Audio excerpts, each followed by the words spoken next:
Hello everyone, current affairs with prelim booster series में आपका स्वागत है। आज है 30 मई 2021। आज हम देखेंगे कि कौन कौन से आर्टिकल द हिंदू, पीआईबी और करंट अफेयर्स की अदर मैगजीन्स में इंपॉर्टेंट रहे हैं, जो कि हमारी प्रीलिम्स 2021 और 2022 की दृष्टि से काफ़ी इंपॉर्टेंट है। तो चलिए शुरू करते हैं।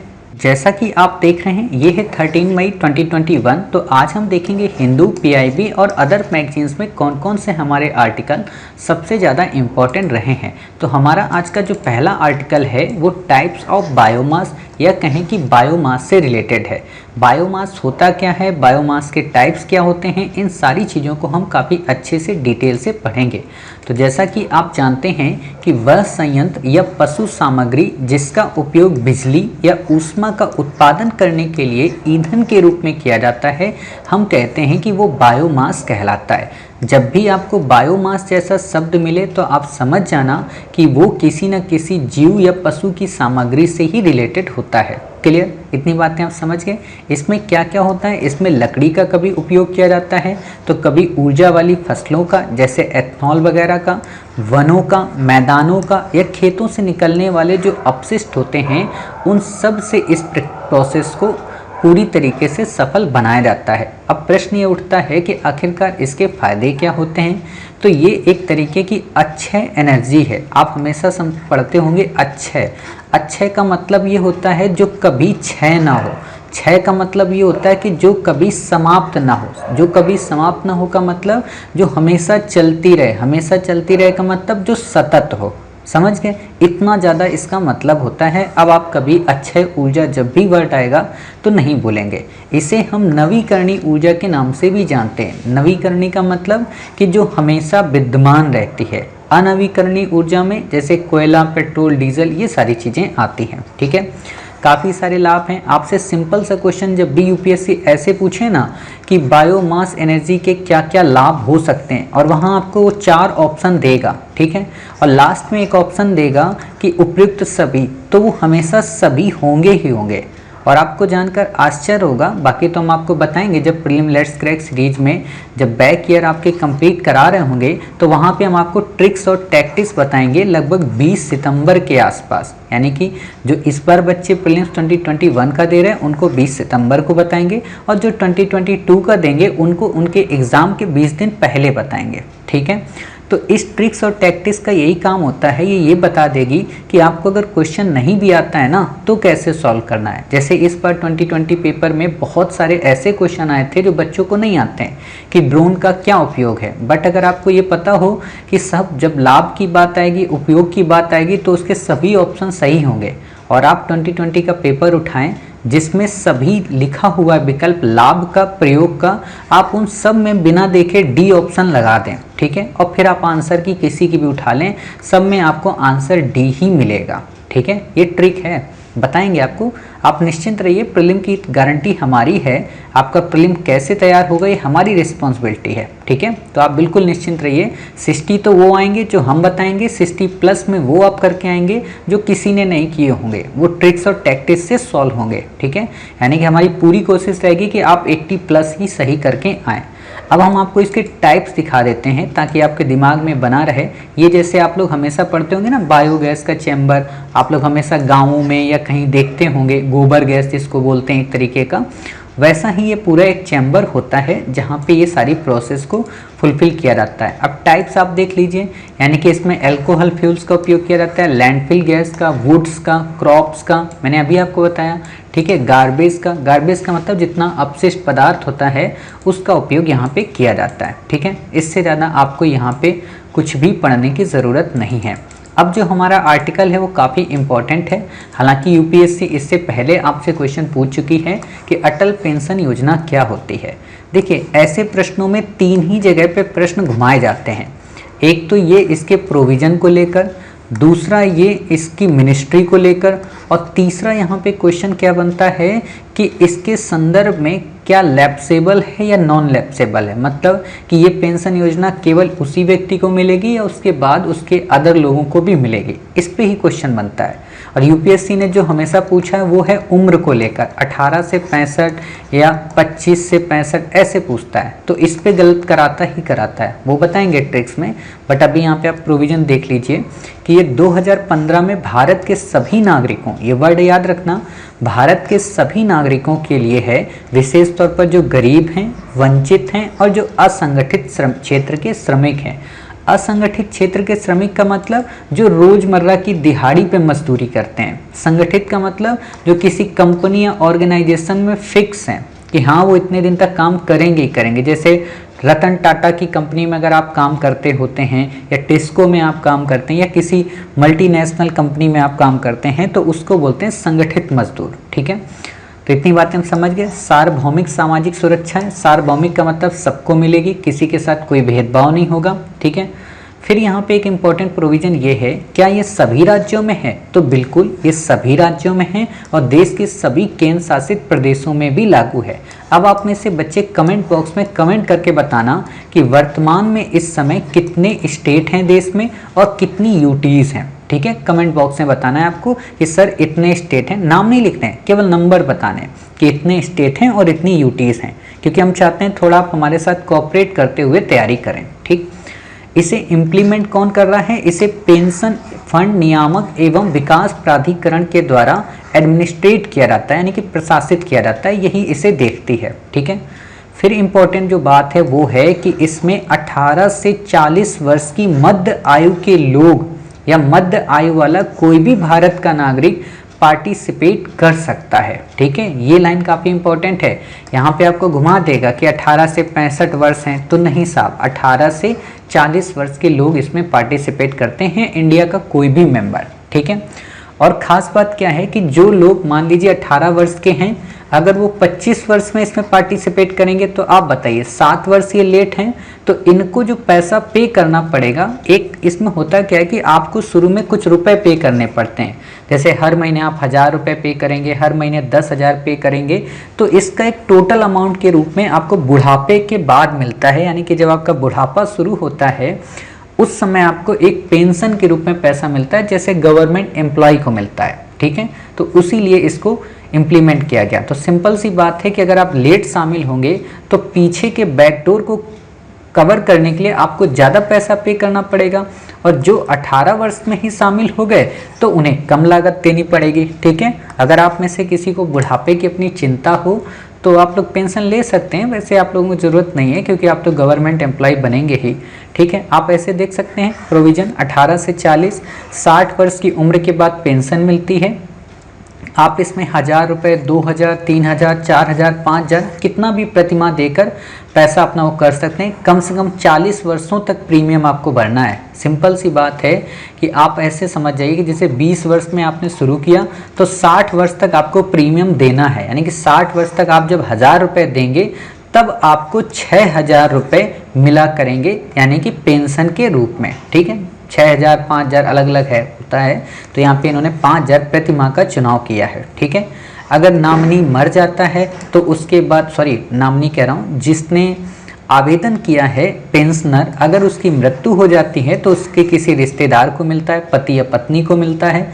अगर वो भी मर जाते हैं तो ये पैसा उनके किसी नॉमिनेटेड पर्सन को मिलता है, जिसको नॉमिनी बना कर जाते हैं, जैसे बच्चे या अदर उनके रिश्तेदार। यानी कि ऐसा नहीं है कि पैसा ये पूरी तरह समाप्त हो जाता है, मिलता है किसी न किसी को। ठीक है, बाकी आपको ये नहीं याद रखना है कि 8.5 लाख रुपए हैं, 5 लाख रुपए, कुछ भी नहीं याद रखना, बस इतना याद रखना, हाँ 5000 रुपये पर मंथ मिलता है, 40 वर्षों तक कम से कम प्रीमियम भरना होता है।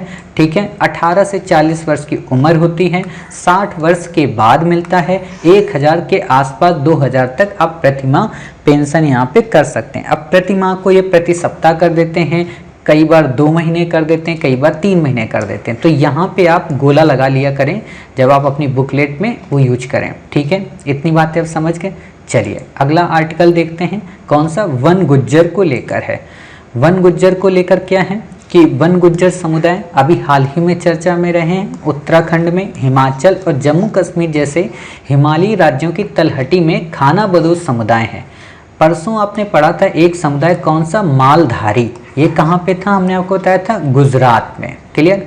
तो उसी तरीके से वन गुज्जर कहाँ पे है, उत्तराखंड में। अब बच्चे यहाँ कंफ्यूज हो जाएंगे, हरियाणा में तो नहीं है, पंजाब में तो नहीं है, तो नहीं साहब, ठीक है, ये 3 राज्यों में है। इस जगह आपसे क्वेश्चन पूछा जाएगा। क्यों ये चर्चा में है, क्योंकि अभी यहाँ पे क्या है कि जो गोविंद पशु विहार राष्ट्रीय उद्यान है, तो वहाँ पर ये लोग पहले आसपास जंगलों में खेत अपने जानवरों को चराते थे, लेकिन अब सुप्रीम कोर्ट ने या वहाँ की स्टेट गवर्नमेंट ने प्रतिबंध लगा दिया। ये आप देख सकती हैं, देवी जी हैं, ठीक है, यहाँ पे अपने जानवरों के साथ में टहल रही हैं और उनको चरा रही हैं।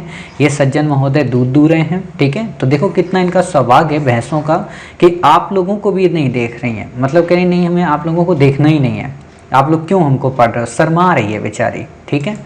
तो ये चीज़ है, पता होना चाहिए कि गोविंद पशु विहार कहाँ पे है। तो ये उत्तराखंड राज्य में है। आपसे सिंपल सा क्वेश्चन यूपीएससी ने एक बार पूछा है कि पखुई वन्य जीव अभ्यारण्य कहाँ पे है, 2018 के प्रीलिम में पूछा था। तो ऐसे स्टेट फॉरवर्ड क्वेश्चन आ जाते हैं और कई बार हो सकता है आपको अभी तक पूछा नहीं है, उत्तर से दक्षिण लगाने को आ जाए।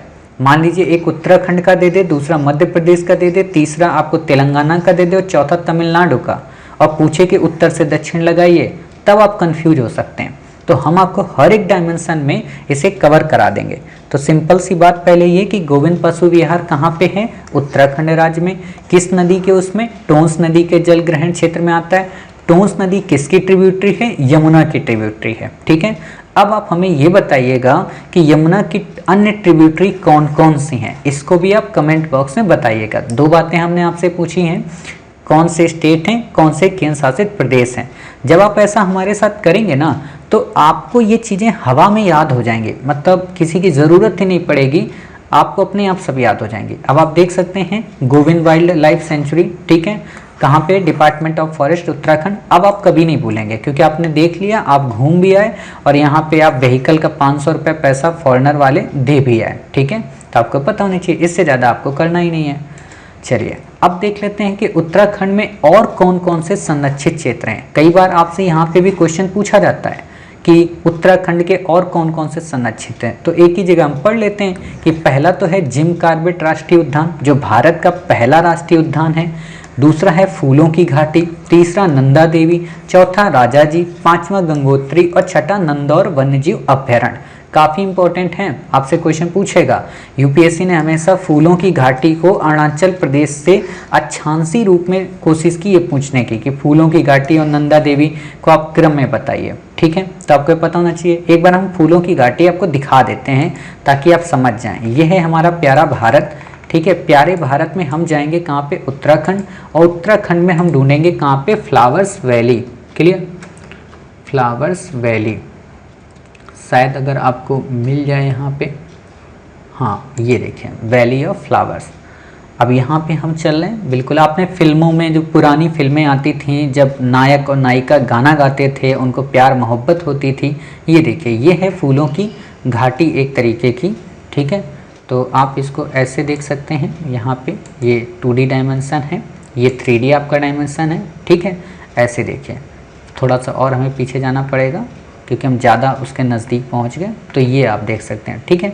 इसको वैली ऑफ फ्लावर्स के नाम से जाना जाता है। ये वैली है, आप देख रहे हो कैसे पहाड़ यहाँ पे बने हुए हैं। आप ऐसे देख सकते हो, जब यहाँ पे फूल आते हैं तो कितना बेहतरीन नज़ारा होता है। जब आप IAS बन जाएंगे तो आपको यहाँ पे घूमने का मौका मिलेगा, आराम से जाइएगा और यहाँ पे बैठकर पिक्चर्स क्लिक कीजिएगा और हमें भेजिएगा, ठीक है। आप ऐसे देख सकते हो, ये देख रहे हो ये नज़ारा, बिल्कुल यही चीज़ आपको वहाँ पे मिलेगी, ठीक है।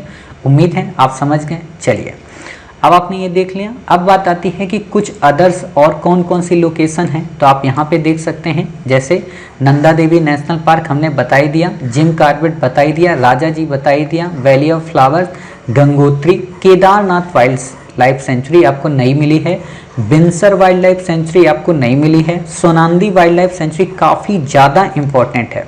क्वेश्चन पूछा जा सकता है कि सोनांदी वाइल्ड लाइफ सेंचुरी कहाँ पे है, तो आप बता देंगे कि साहब यूके यानी कि उत्तराखंड में है। गोविंद वाइल्ड लाइफ सेंचुरी आपको पता है।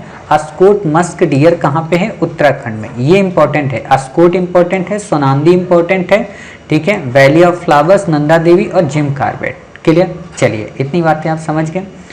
अब बात आती है यहाँ पे प्रवासियों से संबंधित प्रोविजंस की। कई बार चर्चा में रहता है, हमने आपसे क्वेश्चन भी पूछे थे अभी कि जो प्रवासी मजदूर हैं या जो पलायन की समस्या है या माइग्रेशन की, तो उसके संदर्भ में गवर्नमेंट ने कौन कौन से प्रोविजन किए हैं। तो आपको वहाँ पे क्वेश्चन समझ में नहीं आता है कि हम क्या लिखें क्या ना लिखें। तो हमने आपके लिए क्या किया है कि यहाँ पे काफ़ी सारे प्रोविजन बता दिए हैं कि जब आप कभी भी इन फ्यूचर में क्वेश्चन लिखेंगे ना, तो आप अच्छे से इस क्वेश्चन को टैकल कर सकते हैं। आपको पता होना चाहिए सरकार ने सामाजिक सुरक्षा संहिता बनाई है 2020 में, जिसके अंतर्गत इन सब को रजिस्ट्रेशन की बात की गई कि ये किसी भी स्टेट में जाएं तो इनका एक डाटा हमारे पास होना चाहिए ताकि इनकी हम मदद कर सकें। ठीक है, आप ये देख सकते हो 23% मजदूर पैदल अपने घर गए। ये सज्जन महोदय आपको देख रहे हैं कि आप लोग हमें पढ़ रहे हैं कि नहीं पढ़ रहे। ठीक है, चलिए इसके बाद आता है कई सारे रीजन थे क्यों आखिरकार लौटे। आपको जब कारण लिखना होता है ना, और बेसिक जब कारण आपसे इंटरव्यू में मान लीजिए पूछ ले, तो आप ये बता सकते हैं कि सर कुछ लोगों के पास पैसा नहीं था, कुछ को कोरोना का भय था, कुछ के पास खाने के लिए और सोने के लिए जगह नहीं थी, परिवार के पास वापस जाना चाहते थे, मकान मालिक किराया मांग रहा था, नौकरी उनकी छूट गई थी, स्टूडेंट्स थे जिनके पास पैसा नहीं था, और कुछ ने तो कोई जवाब भी नहीं दिया, कुछ के अपने कुछ अलग रीजन थे। तो इससे क्या होता है, एग्जामिनर को लगता है कि आपका जो चिंतन है वो काफ़ी मौलिक है। ठीक है, अब देख लेते हैं और प्रोविजन। अंतर्राज्यीय प्रवासी कामगार अधिनियम आया था 1979 में। One nation one ration card की बात की जा रही, जो कि काफ़ी उपयोगी हो सकता है। प्रधानमंत्री गरीब कल्याण अन्न योजना जो कि अभी लॉन्च हुई थी, आपको पता है। गरीब कल्याण रोजगार अभियान, ये भी शुरू हुआ था। असीम पोर्टल, जिसका पूरा नाम है आत्मनिर्भर कुशल कर्मचारी नियोक्ता मानचित्रण, यानी कि इसके द्वारा ये देखा जाता है कि किन किन लोगों को रोजगार की ज़रूरत है, उनको एक पूरे एरिया में कैटेगराइज किया जाता है और उनको कंपनी में रोजगार दिलाया जाता है। स्वदेश स्किल कार्ड की शुरुआत की गई, यानी कि जो लोग वंदे भारत मिशन आपको पता है चलाया गया था, वंदे भारत फ्लाइट के जरिए जो भी लोग हमारे अरब कंट्री या मध्य एशिया में फंसे हुए थे या वर्ल्ड के अलग अलग रीजन में, उनको वापस स्वदेश बुलाया गया, यानी कि अपने देश। और जब वो लौट आए तो वो वापस तो जाना नहीं चाहते थे, तो उन्होंने हमारे यहाँ रोजगार की डिमांड की, तो सरकार ने उनके लिए स्वदेश स्किल कार्ड नाम की योजना की शुरुआत की। ठीक है, लास्ट है राष्ट्रीय प्रवासी सूचना प्रणाली, इसकी भी शुरुआत की। अब आपको इससे ज़्यादा कुछ भी याद रखने की ज़रूरत नहीं है कि हाँ साहब इतने पॉइंट हैं। जब भी हम लॉकडाउन से रिलेटेड या माइग्रेशन की प्रॉब्लम से रिलेटेड कुछ लिखेंगे तो वहाँ पे इन सभी पॉइंट्स को मेंशन कर देंगे। ठीक है, इतनी बातें समझ गए। तो आज हमारे केवल इतने ही आर्टिकल इम्पॉर्टेंट थे। कल हम देखेंगे कुछ नए आर्टिकल के साथ। उम्मीद है आज की क्लास आपको समझ में आई होगी। आप कमेंट बॉक्स में उन सभी का आंसर दीजिएगा जो हमने आपसे पूछा। यमुना की ट्रिब्यूटरी को लेकर क्वेश्चन हमने पूछा, और कितने राज्य और केंद्र शासित प्रदेश इंडिया में हैं उसके बारे में। उम्मीद है आप समझ गए होंगे। तो मिलते हैं अपने नेक्स्ट पार्ट कल की डिस्कशन के साथ। तब तक अपना ख्याल रखिए और स्वस्थ रहिए।